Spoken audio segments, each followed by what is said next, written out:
C'est certainement l'événement musical de cette année pour l'école municipale de musique de Romba.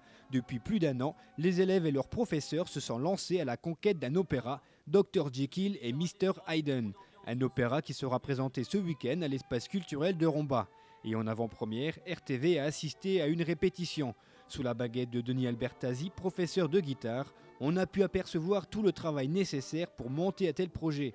Et pour nous parler de ce projet justement, nous avons rencontré le directeur de l'école de musique, Patrick Pelletier. Depuis longtemps, à l'école de musique de Romba, on privilégie la musique d'ensemble. On essaie de faire participer les élèves sous forme d'ensemble, que ce soit vocaux ou instrumentaux. Et pour en arriver à un opéra comme celui qu'on fait cette année, on a commencé déjà les années précédentes à faire des petits ensembles de violons, ensuite des petits ensembles de flûtes, des ensembles de divers instruments. On a monté des pièces de plus en plus longues. Pour habituer les enfants à jouer en public, on les a fait jouer dans divers endroits, à diverses occasions, pour qu'ils maîtrisent un peu leur réaction en public. Et puis donc le but du travail de ces dernières années, c'était d'arriver à une production plus importante qui regroupait la majorité des élèves de l'école de musique. Et voilà, c'est d'où cet opéra.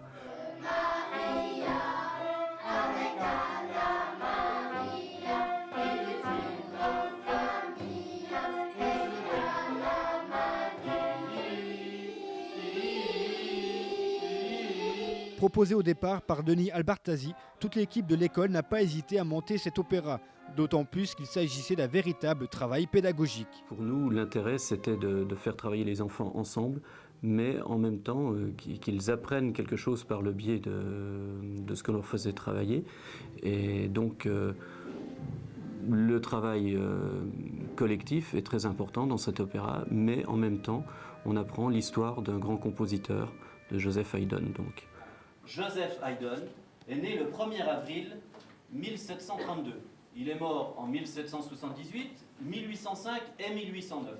Et ça commence bien. D'abord, il nous dit que Joseph Haydn est né le 1er avril, ensuite il nous dit qu'il est mort 3 fois. Alors là, il y a quelque chose qui cloche maintenant. Bon, arrêtons-nous là. Pour connaître la suite, il faudra se déplacer. Revenons sur l'aspect pédagogique et sur le travail de l'orchestre. Cet opéra implique un travail d'orchestre. Cela veut dire que les instrumentistes doivent maîtriser leur instrument individuellement, mais aussi en étant à plusieurs, parce qu'on doit tenir compte du chef qui dirige, on doit tenir compte du petit copain à côté qui est en train de jouer pas obligatoirement la même chose que ce que l'on joue soi-même. Et puis aussi, il y a une histoire, ça veut dire qu'on joue, on s'arrête, on continue à jouer, on reprend. Donc il y a beaucoup de choses à gérer en même temps. Et puis il y a des moments où l'orchestre joue en soliste, mais il y a aussi des moments où l'orchestre a un rôle d'accompagnateur et on a une chorale qui chante. Voilà, c'était tout l'intérêt de ce travail collectif. Et puis donc, comme je le disais, malgré tout, on a un petit bout d'histoire de la musique, la vie de Joseph Haydn. Cette vie est romancée naturellement, mais beaucoup de choses, mais le fil conducteur de cet opéra raconte des choses réelles, qui sont réellement arrivées. 1, 2, 3, 1, 2, violoncelle. Non, c'est plus rapide, hein. Violoncellum et flûtistum. Comme ça, attention. 1, 2, 3, 1, 2, violoncellum et flûtistum. Contrebasson. Au vu de ces images, on imagine très bien la difficulté de gérer tout ce petit monde. Pas facile, mais les résultats valaient bien la peine de tenter ce challenge. Oui, c'est vrai que c'est un challenge parce que quand on se retrouve tout seul derrière sa partition, même si on a à côté des copains qui jouent, d'autres musiciens, on est quand même face à beaucoup de problèmes parce qu'on doit lire la partition. Sur la partition, qu'est-ce qu'on voit? On voit des signes qui nous disent quels sont joués, comment les jouer, à quelle vitesse les jouer, quelle puissance leur donner. Tout ça, il faut le traduire sur son instrument. Donc toutes ces informations, il faut les ressortir avec son instrument. Et en plus de ça, il faut tenir compte du chef d'orchestre qui est devant et qui nous donne aussi des indications plus précises au niveau de la vitesse où on doit enchaîner, au niveau de la puissance que l'on doit donner au son et tout ça. Et en plus, malgré tout cela, il faut aussi tenir compte de ce que les autres font à côté pour pouvoir se situer dans ce milieu qui est empli de sons. Et ben, il faut que les sons que nous faisons, il ne faut pas qu'ils soient plus forts que les autres, ni moins forts. Il faut que chacun trouve sa place. Et cela donne un nombre incalculable d'informations à gérer en même temps. D'où les difficultés de la musique d'ensemble.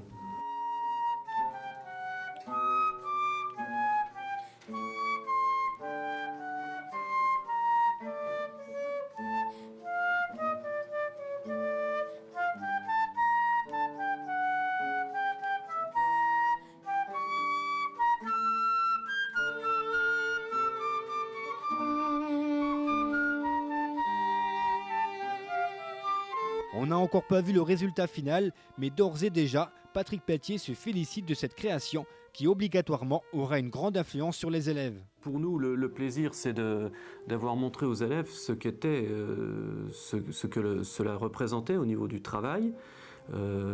Et puis bon, maintenant, je pense que les élèves, quand ils vont se produire sur scène, en seront très heureux parce qu'ils n'auront peut-être pas la chance de renouveler souvent cette expérience. Et je pense que c'est une expérience très enrichissante sur le point de vue relationnel des individus les uns envers les autres, et puis les relations que l'on peut avoir aussi sur le plan du travail, sur le plan de la concentration, sur le plan de la finition du travail.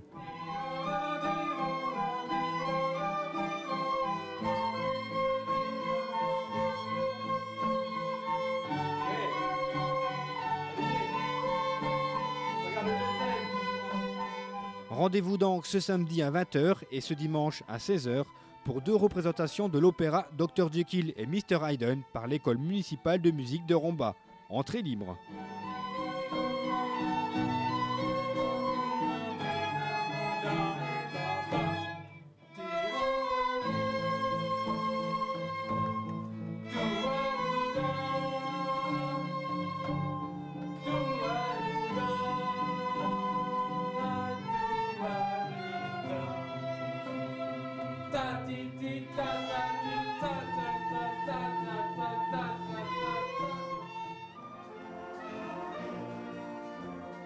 Autre temps fort de ce week-end, le samedi, après l'opéra, l'harmonie municipale La Concordia fera son grand retour à l'espace culturel pour renouer avec son concert de printemps. Charles Karcher et ses musiciens vous ont préparé un concert spécial pour l'occasion.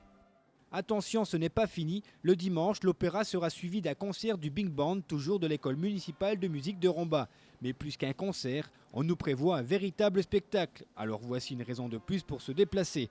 On récapitule, samedi à 20h, c'est tout d'abord l'opéra, suivi du concert de la Concordia. Et dimanche à 16h, nouvelle représentation de l'opéra, suivi du concert du Big Band.